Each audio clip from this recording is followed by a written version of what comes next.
सत श्री अकाल। Punjab star TV वेख रहे सारे दर्शकों का स्वागत है। मैं हाँ कमलजीत कौर। भीमराव अंबेडकर ਉਹ ਸ਼ਖਸ जिसने भारत का संविधान रचिया। भारत के संविधान दे विच नवें कानूनां दे विच जान पाई। भारती संविधान दे राही लोकां नूं जीवन जाच सिखाउण वाले मापदंड संविधान दे विच पाए गए। पर अफसोस अज भी संविधान लागू होए नूं भावें बहुत समा हो गया होवे, पर अज भी जिहड़ा संविधान है उस तो उस दियां धज्जियां उड़ाईयां जांदियां ने। उस तो उल्ट कार्रवाइयां जिहड़ियां समय दियां सरकारां वल्लों ने वो कीतियां जांदियां ने। संविधान नूं पूरी तरह अखों परोखे कीता जाता है। डॉक्टर भीमराव अंबेडकर दी एक बहुत वड्डी देन है संविधान देना और दलित भाईचारे दे लई और दब्बे कुचले लोकां दे लई आवाज़ जिहड़ी है वो बुलंद करना। पर फिर भी ये तरासदी रही है कि संविधान लागू होने तो बाद भी संविधान दियां जिहड़ियां धज्जियां ने वो उड़दियां ने। संविधान नूं पूरी तरह अखों परोखे कीता जांदा है। साडे नाल गुरदीप सिंह मौजूद ने, स्टूडेंट एक्टिविस्ट ने। उन्हां तो संविधान के बारे जाणांगे, संविधान दीयां कदरां कीमतां दे बारे जाणांगे ते खास तौर ते ये जाणांगे कि डॉक्टर भीमराव अंबेडकर दे वल्लों जिहड़ा संविधान लिखिया गया है उस दे विच किवें सरकारां अणदेखी करके लोगों के नाल विचरदियां ने। गुरदीप बहुत बहुत स्वागत है जी। डॉक्टर भीमराव अंबेडकर वो शख्स ने जिन्हां ने भारत नूं संविधान दिता, नवें कानूनां दे दिशा निर्देश दिते, दब्बे कुचले लोकां नूं उच्चा चुक्या, जीवन जाच जिहड़ी है संविधान दे विच पाई। पर अज जदों असीं वेखदे हां संविधान दी बहुत बेकदरी कीती जांदी है। संविधान तो उल्ट जिहड़ियां कार्रवाइयां ने वो हुंदियां ने। जी बिल्कुल। अज जिवें आपां तुसीं पहलां गल कीती कि उन्होंने संविधान लिखिया, ਜਿਹੜਾ कि संविधान लिखिया सी ਉਹ ਸਾਡਾ अगर देखीए ਅਸੀਂ कि ਉਹ ਇੱਕ ਦੁਨੀਆ ਦੇ ਵਿਸ਼ਾਲ ਸੀ, ਜਿਹੜਾ ਇੱਕ ਸਭ ਤੋਂ ਵਧੀਆ ਸੰਵਿਧਾਨ ਲਿਖਿਆ ਗਿਆ ਸੀ। ਪਰ ਉਹਨਾਂ ਨੇ ਲਾਸਟ ਵਿੱਚ ਇੱਕ ਗੱਲ ਕਹੀ ਸੀ ਕਿ ਕਿਸੇ ਵੀ ਦੇਸ਼ ਦਾ ਸੰਵਿਧਾਨ ਉਦੋਂ ਤੱਕ ਵਧੀਆ ਨਹੀਂ ਹੋਵੇਗਾ ਜਦੋਂ ਤੱਕ ਉਹਨੂੰ ਚਲਾਉਣ ਵਾਲੇ ਜਿਹੜੇ ਲੋਕ ਨੇ, ਜਿਹੜੇ ਉਹਨੂੰ ਚਲਾਉਣ ਵਾਲੇ ਜਿਹੜੇ ਪਾਰਲੀਮੈਂਟੇਰੀਅਨ ਨੇ ਉਹ ਸਹੀ ਨਹੀਂ ਹੋਣਗੇ। ਅੱਜ ਜਿਹੜੇ ਸਾਡੇ ਦੇਸ਼ ਦੀ ਜਿਹੜੀ ਹਾਲਤ ਹੋ ਚੁੱਕੀ ਆ, ਇੱਥੇ ਜਿਹੜੇ ਜਿਹੜੇ ਸਾਡੇ ਸਾਂਸਦ ਨੇ, ਜਿਹੜੇ ਸਾਡੇ ਇੱਥੇ ਨੁਮਾਇੰਦੇ ਨੇ, ਉਹ ਸੰਵਿਧਾਨ ਦੀਆਂ ਧੱਜੀਆਂ ਉਡਾ ਰਹੇ ਨੇ। ਤੇ ਉਹ ਜਿੰਨੀਆਂ ਵੀ ਚੀਜ਼ਾਂ ਕਰ ਰਹੇ ਨੇ ਇਸ ਤਰੀਕੇ ਨਾਲ ਕਰ ਰਹੇ ਨੇ ਕਿ ਉਹਨੂੰ ਉਸ ਤਰ੍ਹਾਂ ਸੰਵਿਧਾਨਿਕ ਕਹਿ ਕੇ ਕਰ ਰਹੇ ਨੇ ਕਿ ਜਿਹੜਾ ਕਿ ਬਹੁਤ ਹੀ ਘਾਤਕ ਹੈ, ਖਤਰਨਾਕ ਆ। ਪ੍ਰੈਜ਼ੈਂਟ ਸਿਚੁਏਸ਼ਨ ਦੇ ਵਿੱਚ ਤੁਸੀਂ ਦੇਖ ਲਵੋ ਕਿ ਜਦੋਂ ਦੀ ਇਹ ਸਰਕਾਰ ਆਈ ਆ, ਪਹਿਲਾਂ ਜਿਹੜਾ ਆਪਾਂ ਦੇਖੀਏ 370 ਜਿਹੜਾ ਆਰਟੀਕਲ ਸੀ ਉਹਨੂੰ ਇਹਨਾਂ ਨੇ ਇੱਕ ਜੰਮੂ ਕਸ਼ਮੀਰ ਦੇ ਨਾਲ ਕੀ ਕੀਤਾ। ਉਸ ਤੋਂ ਬਾਅਦ CAA ਜਿਹੜਾ ਸਿਟੀਜ਼ਨਸ਼ਿਪ ਅਮੈਂਡਮੈਂਟ ਐਕਟ ਸੀ ਜਿਹਦੇ 'ਚ ਉਹਨਾਂ ਨੇ ਕਿਹਾ ਕਿ ਅਸੀਂ ਸਿਰਫ ਇੱਕ ਪਾਰਟੀਕੂਲਰ ਕਮਿਊਨਿਟੀ ਆ ਮੁਸਲਿਮਸ ਨੂੰ ਨਹੀਂ ਨਾਗਰਿਕਤਾ ਦੇਵਾਂਗੇ। That is the violation of article 14। ਸੰਵਿਧਾਨ ਦਾ ਜਿਹੜਾ ਆਰਟੀਕਲ 14 ਦੀ ਵਾਇਲੇਸ਼ਨ ਆ ਅਤੇ ਉਹਦੇ ਜਿਹੜਾ ਪ੍ਰੈਮਬਲ ਆ ਜਿਹੜਾ ਉਹਦੀ ਪ੍ਰਸਤਾਵਨਾ ਦੀ ਵਾਇਲੇਸ਼ਨ ਆ। ਸਾਰੇ ਸੰਵਿਧਾਨ ਦੀ ਵਾਇਲੇਸ਼ਨ ਆ ਉਹਦੇ ਵਿੱਚ। ਈਵਨ ਕਿ ਜਿਹੜਾ ਸਿਟੀਜ਼ਨਸ਼ਿਪ ਜਿਹੜਾ ਸੈਕਸ਼ਨ ਆਰਟੀਕਲ 6 ਆ ਉਹਦੀ ਵੀ ਵਾਇਲੇਸ਼ਨ ਆ। ਇਸ ਤਰੀਕੇ ਨਾਲ ਅਸੀਂ ਦੇਖੀਏ ਕਿ ਜਿਹੜੀ ਪ੍ਰੈਜ਼ੈਂਟ ਗੌਰਮੈਂਟ ਆ ਸੰਵਿਧਾਨ ਦੀਆਂ ਧੱਜੀਆਂ ਉਡਾ ਰਹੀ ਆ। दलित भाईचारे दे लई डॉक्टर भीमराव अंबेडकर दी खास देना, दब्बे कुचले लोग खास तौर पर वैसे तो सारिਆਂ ਲਈ ਹੀ डॉक्टर भीमराव अंबेडकर ने एक वधिया संविधान जिहड़ा रचिया है, पर दलित भाईचारे दे लई कुछ खास ਜਿਹੜੀਆਂ ਰਿਆਇਤਾਂ ਸੀ ਉਹ ਸੰਵਿਧਾਨ ਦੇ ਵਿੱਚ ਸੀ, ਜਿਵੇਂ ਰੈਜ਼ਰਵੇਸ਼ਨ ਤਾਂ ਇਹ ਸਾਰਾ ਕੁਝ।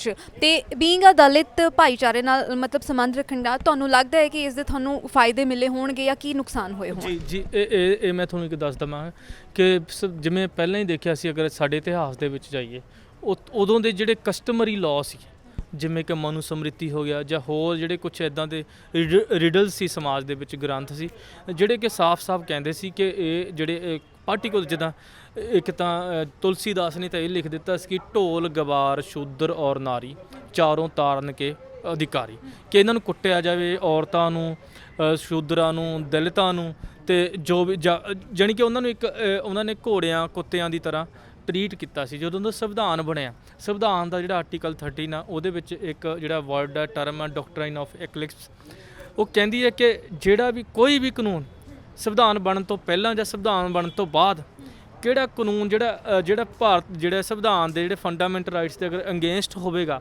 ਉਹ ਜਿਹੜਾ ਹੈਗਾ ਨਲ ਐਂਡ ਵਾਈਡ ਹੋਵੇਗਾ, ਆਟੋਮੈਟਿਕਲੀ ਖਤਮ ਹੋ ਜਾਵੇਗਾ। ਤੁਸੀਂ ਦੇਖਿਆ ਕਿ ਜਿਵੇਂ ਦੇਖਿਓ ਇੱਕ ਮੇਨਕਾ ਗਾਂਧੀ ਦਾ ਕੇਸ ਆਇਆ ਸੀ, ਪਾਸਪੋਰਟ ਐਕਟ ਦਾ ਜਿਹੜਾ ਸੈਕਸ਼ਨ 10 ਸੀ ਉਹਨੂੰ ਡਿਲੀਟ ਕੀਤਾ ਗਿਆ ਸੀ ਕਿਉਂਕਿ ਉਹ ਜਿਹੜੇ ਸੰਵਿਧਾਨ ਲੋਕਾਂ ਦੇ ਫੰਡਾਮੈਂਟਲ ਰਾਈਟਸ ਨੇ ਉਹਨਾਂ ਦੀ ਵਾਇਲੇਸ਼ਨ ਕਰ ਰਿਹਾ ਸੀ।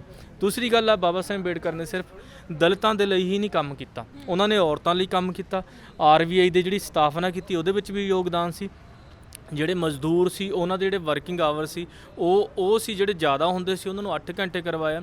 ਤੇ ਹੋਰ ਵੀ ਜਿੱਦਾਂ fundamental rights not only for the Dalits, ਇਹ ਸਾਰਿਆਂ ਦੇ ਲਈ ਨੇ। ਅੱਜ ਸੁਪਰੀਮ ਕੋਰਟ ਚੱਲਦੀ ਹੈ ਤਾਂ ਉਹਨਾਂ ਦੇ ਲਈ ਆ, ਪਰ ਇਹ ਮੰਦਭਾਗੀ ਇਹ ਆ ਸਾਡੇ ਦੇਸ਼ ਦੀ ਕਿ ਇਹਨੂੰ ਜਿਹੜੇ ਨੁਮਾਇੰਦੇ ਨੇ ਉਹ ਗਲਤ ਮਿਲ ਗਏ ਨੇ, ਉਹ ਸੰਵਿਧਾਨ ਦੀਆਂ ਧੱਜੀਆਂ ਉਡਾ ਰਹੇ ਨੇ ਜੀ। ਤੁਹਾਡੇ ਤੋਂ ਜਾਣਨਾ ਚਾਹਾਂਗੀ ਮੈਂ ਕਿ ਜਦੋਂ ਆਪਾਂ ਅਦਾਲਤਾਂ ਦੇ ਵਿੱਚ ਕੇਸ ਜਾਂਦਾ ਹੈ, ਖਾਸ ਤੌਰ ਤੇ ਦਲਿਤ ਭਾਈਚਾਰੇ ਦਾ, ਅਤੇ ਦਲਿਤਾਂ ਨੂੰ ਅੱਜ ਵੀ ਬੇਹੱਦ ਮਤਲਬ ਬੁਰੀ ਤਰੀਕੇ ਦੇ ਨਾਲ ਟਰੀਟ ਕੀਤਾ ਜਾਂਦਾ ਔਰ ਇਹ ਸਮਝਿਆ ਜਾਂਦਾ ਹੈ ਕਿ ਇਹ ਨੀਚ ਨੇ ਜਾਂ ਕੁਝ ਵੀ ਹੈ। ਤੇ ਜਦੋਂ ਅਦਾਲਤਾਂ ਦੇ ਵਿੱਚ ਵੀ ਕੇਸ ਜਾਂਦਾ ਹੈ ਤੇ ਉੱਥੇ ਵੀ ਲਾਈਟਲੀ ਲਿਆ ਜਾਂਦਾ ਹੈ ਇਸ ਚੀਜ਼ ਨੂੰ ਕਿ ਅਸੀਂ ਜਿਹੜੇ ਅਸਰ ਰਸੂਖ ਵਾਲੇ ਲੋਕ ਹੁੰਦੇ ਨੇ ਉਹ ਕੇਸ ਨੂੰ ਆਪਣਾ ਦਬਾ ਦਿੰਦੇ ਨੇ ਜਾਂ ਦਬਾਉਣ ਦੀ ਕੋਸ਼ਿਸ਼ ਕਰਦੇ ਨੇ। ਅਜਿਹੇ ਦੇ ਵਿੱਚ ਸੰਵਿਧਾਨ ਕਿੰਨਾ ਕੁ कारगर साबित होता है? देखिए, सबसे बड़ी इसमें प्रॉब्लम क्या है कि जब हम अंबेडकर को पढ़ते हैं, अगर उनके पूरे 17th वॉल्यूम पढ़ते हैं या एक उनका जो एक स्पेसिफिक आप बहुत जो एक इमरजेंस बोलते हैं एनिलेशन ऑफ कास्ट, उसमें जब बाबा साहब अम्बेडकर जब कास्ट को एनिलेट करने की बात करते हैं तो वहाँ पे बोलते हैं कि जो डोमिनेशन है सोसाइटी में वो ब्राह्मण्स का है। यानी कि जो आप प्री इंडिपेंडेंस से देखें तब से डोमिनेशन था, लेकिन धीरे धीरे जो कांग्रेस ने जो भी किया उसके बाद भी जो भी पॉलिसीज़ लाई गई वो ज़्यादातर वो सारे तक प्रो ब्राह्मणिज्म के पूरे प्रो थी। इस चक्कर में जितना भी ये सिस्टम है, आप एकेडमिक्स में उठा के देख लीजिए, आप जुडिशरी में उठा के देखिए, ज़्यादातर जो है वो अपर कास्ट जो है वहाँ पे ब्राह्मणिज्म भरा पड़ा है। तो आप जितने भी ये चीफ जस्टिस अगर इंडिया के बनते हैं, आप उनका डेटा उठा के देख लीजिए वो किस कास्ट से किस कम्युनिटी से पर्टिकुलर बिलोंग करते हैं। तो एक रीजन है कि कहीं ना कहीं जो एक सरकार का एक हेजिमनिक अप्रोच है और सरकार जो है जिस तरह से एक आरएसएस की एक उसकी शाखा है, सरकार जिस तरह से पूरा मॉनिटरिंग आरएसएस करता है, तो आप इससे जानते ही हैं कि हम लोग कि ये पूरा जो एक मॉनिटरिंग है वो पर एक बना के रखना चाहते हैं। आप इंस्टीट्यूशन पे अभी तक किसी भी सरकार ने कैप्चर नहीं किए हैं, लेकिन ये सरकार क्या कर रही है कि ये सरकार लगातार इंस्टीट्यूशंस पे डायरेक्टली कैप्चर कर रही है, उन पर अटैक कर रही है। आप देखिए जेएनयू पे अटैक किया गया, उसके बाद में जितने भी जुडिशरी सिस्टम पे अटैक किया गया, ऐसे ऐसे एक्ट्स लाए गए। उसके बाद आप पार्लियामेंट पे देखिए, आप किसान विरोधी एक्ट्स ला रहे हैं, तमाम चीज़ के आर्थिक डिस्पेरेंसी के एक्ट ला रहे हैं। तो ये तमाम चीज़ें हैं जो एक संदेह पैदा करती हैं लोगों के दिमाग में कि जो पूरा जो हमारा एक सिस्टम है वो किस ओर जा रहा है। वो पूरा एक इंस्टीट्यूशनल कैप्चरिंग की ओर जा रहा है, एक हेजेमनिक ऐसे पावर की ओर जा रहा है कि सरकार सोचती है अभी ये प्लान कर रहे हैं कि one election one nation one election plan कर रहे हैं। तो ये जितनी पॉलिसीज़ है वो क्या है, एक सरकार जो है वो जो इंस्टीट्यूशंस उनको ख़त्म करना चाहती है। जो इलेक्शन कमीशन है, अशोक लवासा के साथ क्या हुआ सब जानते हैं। ऐसे तमाम चीज़ें, ऐसे तमाम घटनाएं वर्तमान की जो दिखाती हैं कि साफ तौर पर जो सरकार जो है, चाहे वो सुप्रीम कोर्ट हो, चाहे वो जुडिशरी हो, चाहे वो तमाम चीज़ें हो, एजुकेशन हो, सब चीज़ों पे वो धीरे धीरे कैप्चर करते जा रहे हैं और ये इनका मोटिव है। ਸਰਕਾਰਾਂ ਕਹਿੰਦੀਆਂ ਨੇ ਕਿ ਸੰਵਿਧਾਨ ਦੇ ਵਿੱਚ ਰਹਿ ਕੇ ਜਿਹੜੇ ਕੰਮ ਨੇ ਉਹ ਕੀਤੇ ਜਾਂਦੇ ਨੇ, ਪਰ ਸੰਵਿਧਾਨ ਸਾਨੂੰ ਬੋਲਣ ਦਾ ਅਧਿਕਾਰ ਦਿੰਦਾ ਹੈ, ਲਿਖਣ ਦਾ ਅਧਿਕਾਰ ਦਿੰਦਾ ਹੈ, freedom of speech, freedom of right, ਬਿਨਾਂ ਕਿਸੇ ਵਾਇਓਲੈਂਸ ਤੋਂ ਪ੍ਰੋਟੈਸਟ ਕਰਨ ਦਾ ਅਧਿਕਾਰ ਦਿੰਦਾ। ਪਰ ਜੇ ਕਿਸਾਨਾਂ ਵਾਲੇ ਮਾਮਲੇ ਨੂੰ ਦੇਖ ਲਓ, ਕਿਸਾਨੀ ਅੰਦੋਲਨ ਨੂੰ ਵੇਖ ਲਓ ਕਿ ਇੱਕ ਸ਼ਾਂਤਮਈ ਜਿਹੜਾ ਪ੍ਰੋਟੈਸਟ ਹੈ ਉਸ ਦੇ ਉੱਤੇ ਸਰਕਾਰ ਨੇ ਕਿਸ ਤਰ੍ਹਾਂ ਦੀ ਨੀਤੀ ਅਪਣਾਈ, ਇਹ ਸੰਵਿਧਾਨਿਕ ਕੀ गैर संविधानिक मन्या जा रहा है, पर सरकार इसको फिर भी संवैधानिक कह रही है। देखिए, इसके पीछे रीज़न क्या है, क्योंकि वो संविधान को प्रोपेगेट करने की कोशिश कर रहे हैं। आप संविधान का हवाला देते हैं, आज भी आरएसएस जो है, बीजेपी आज बाबा साहब अम्बेडकर को लोग अडॉप्ट करने लगे हैं, उनके ऊपर प्रोग्राम करने लगे हैं, लेकिन संविधान की कोई वैल्यू क्यों नहीं कर रहा है? क्योंकि वो संविधान को मैनिपुलेट करने के लगे हैं, संविधान का हवाला देकर संविधान को खुद मैनिपुलेट कर रहे हैं। आप देखिए कि जो किसान जब ये पूरे 3 बिल बन रहे थे उस टाइम पे किसी भी किसान कमेटी से कोई सजेशन नहीं लिए गए, कोई रिकमेंडेशंस नहीं ली गई। उसके बाद बिल्स बनाए गए, बिल्स बनाने के बाद जो आज आरएसएस के संगठन भी दबे पाँव जो है वो इस बिल का विरोध करते हैं। वो लोग भी आज ये कहते हैं कि सरकार चाहे तो बिल वापस ले सकती है, लेकिन उनसे भी परामर्श नहीं लिया गया, ऐसा लगता है। तो सरकार जब अपने लोगों की परामर्श नहीं ले रही तो किसानों को क्या लेगी?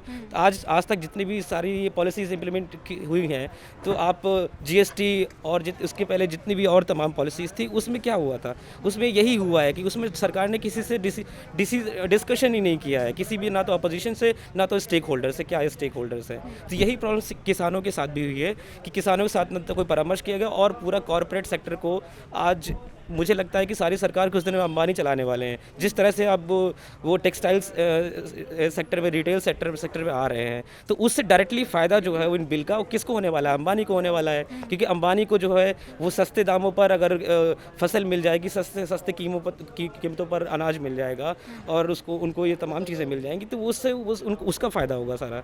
तो ये पूरी जो सरकार है एक तरह से कॉरपोरेटिव सरकार बनती जा रही है धीरे धीरे। ਦਲਿਤ ਵਿਦਿਆਰਥੀ ਹੋਣ ਦੇ ਨਾਤੇ ਜਿੱਦਾਂ ਸੰਵਿਧਾਨ ਦੇ ਵਿੱਚ ਕੁਝ ਖਾਸ ਰਿਆਇਤਾਂ ਮੈਂ ਪਹਿਲਾਂ ਵੀ ਜ਼ਿਕਰ ਕੀਤਾ ਦਿੱਤੀਆਂ ਗਈਆਂ ਨੇ, ਭਾਵੇਂ ਉਹ ਰਿਜ਼ਰਵੇਸ਼ਨ ਹੋਵੇ ਜਾਂ ਐਡਮਿਸ਼ਨ ਨੂੰ ਲੈ ਕੇ ਕੁਝ ਖਾਸ ਤੌਰ ਤੇ ਜਿਹੜੀਆਂ ਰਿਆਇਤਾਂ ਨੇ ਦਲਿਤ ਵਿਦਿਆਰਥੀਆਂ ਦੇ ਲਈ, ਐਸਸੀ ਬੀਸੀ ਵਿਦਿਆਰਥੀਆਂ ਲਈ ਰੱਖੀਆਂ ਜਾਂਦੀਆਂ ਨੇ, ਤੇ ਤੁਹਾਨੂੰ ਇਹੋ ਜਿਹੀ ਕੋਈ ਰਿਆਇਤ ਮਿਲੀ ਹੈ ਜਾਂ ਕੋਈ ਫਾਇਦਾ ਹੋਇਆ है? देखिए reservation no doubt is a great asset और उसको जिस तरह से इम्प्लीमेंट होना चाहिए था, हाँ वो नहीं हो पाया है। लेकिन क्योंकि आप देखते हुए प्रमोशंस में कोर्ट ने किस तरह से, सुप्रीम कोर्ट ने जो एक अगेंस्ट में डिसीजन दिया कि स्टेट चाहे तो वो अप्लाई कर सकते हैं, नहीं तो उनकी मर्जी है। तो इस तरह से स्टेट पे डिपेंड हो, गवर्नमेंट पे डिपेंडेंट हो गई हैं चीज़ें। तो धीरे धीरे ये जुडिशरी क्या कर रही है कि रिजर्वेशन है तमाम जो, या SC/ST एट्रोसिटी एक्ट्स है, तो इन सब तमाम जो वीक करने की कोशिश कर रहे हैं जुडिशरी, और सरकार उसमें एक तरह से इसलिए लाके अमेंडमेंट कर देती है, बाद में उसको डिफेंड कर देती है, क्योंकि सरकार को कहीं ना कहीं अपनी वोट बैंक की पॉलिटिक्स देखनी है।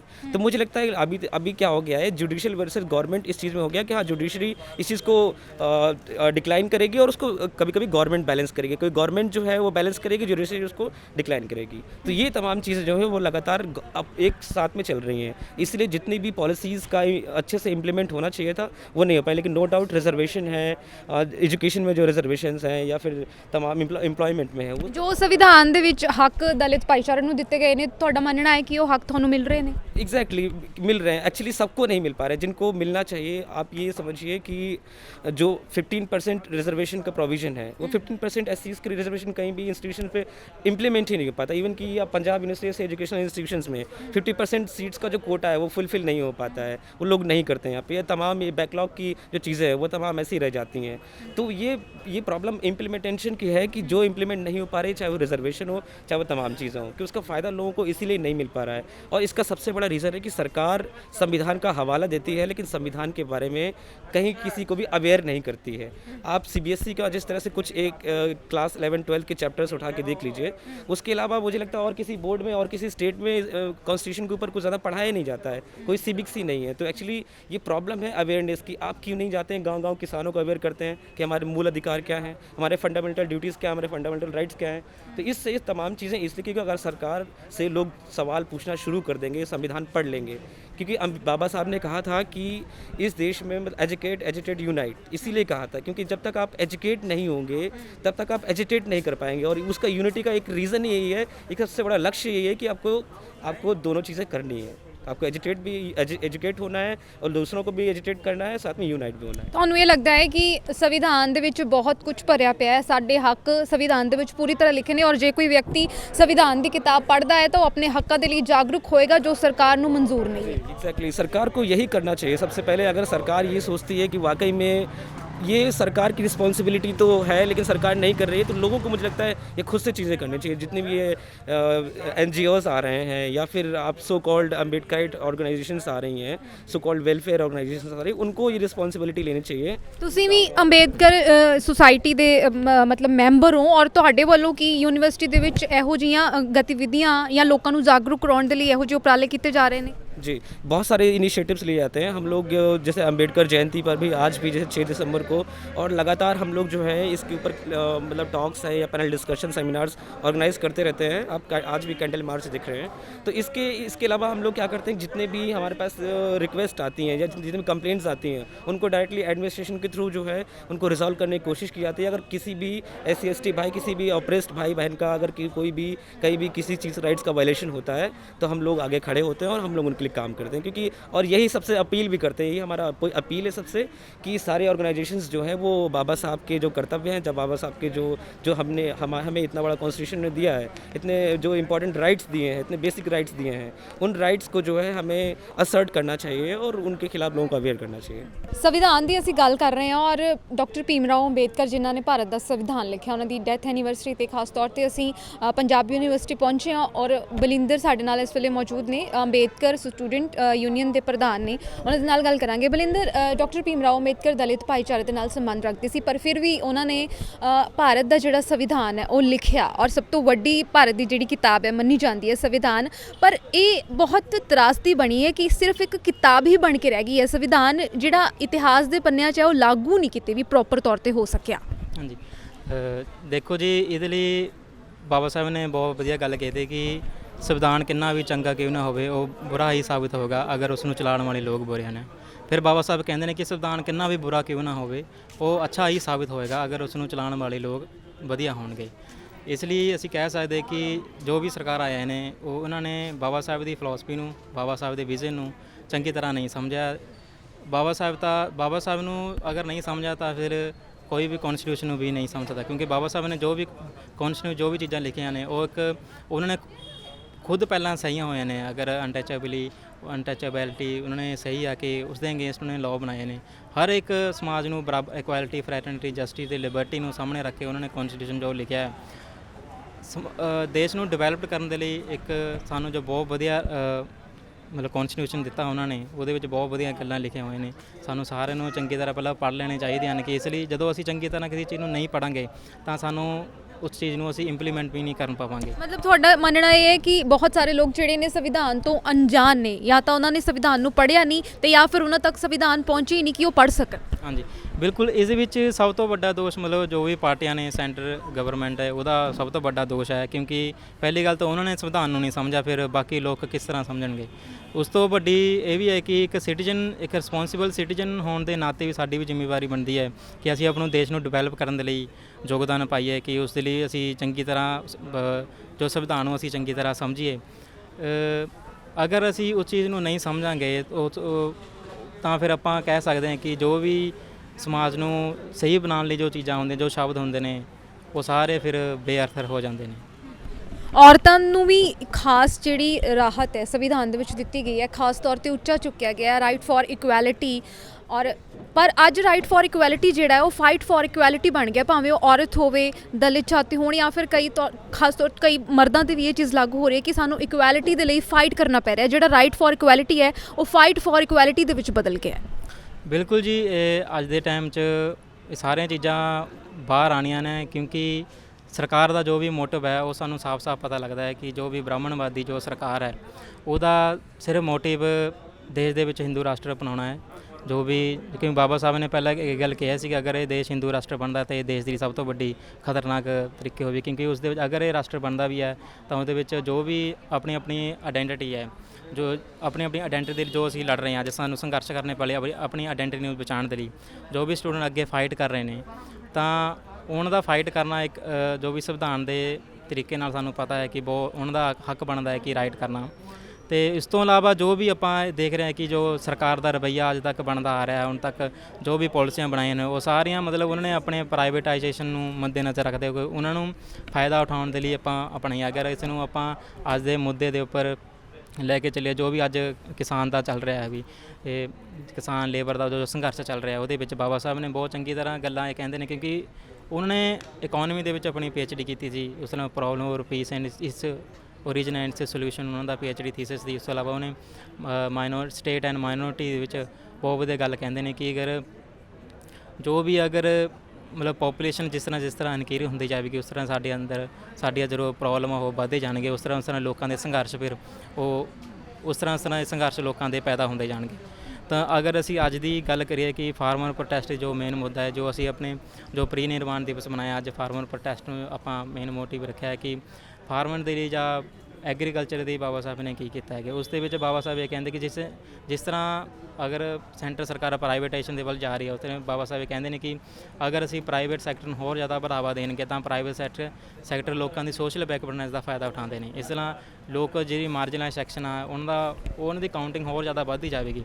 ਅਸੀਂ ਦੇਸ਼ ਨੂੰ ਡਿਵੈਲਪਮੈਂਟ ਦੇ ਵੱਲ ਤਾਂ ਨਹੀਂ ਲੈ ਕੇ ਜਾ ਰਹੇ, ਅਸੀਂ ਨੂੰ ਡਿਵੈਲਪਿੰਗ ਦੇ ਹੋਰ ਨਿਚਲੇ ਪੱਧਰ ਤੱਕ ਲੈ ਕੇ ਜਾ ਰਹੇ ਹਾਂ। ਉਸ ਦਾ ਮੇਨ ਨਤੀਜਾ ਇਹੀ ਹੈ ਕਿ ਉਹਦਾ ਮੇਨ ਨਤੀਜਾ ਸਾਡੇ ਸਾਹਮਣੇ ਨਿਕਲ ਕੇ ਇਹ ਆ ਰਿਹਾ ਕਿ ਵੱਖ-ਵੱਖ ਲੋਕ ਆਪਣੇ ਰਾਈਟਸ ਲਈ ਸੰਘਰਸ਼ ਕਰਨੇ। ਸੰਘਰਸ਼ ਆਪਾਂ ਕਿਉਂ ਕਰਦੇ ਨੇ?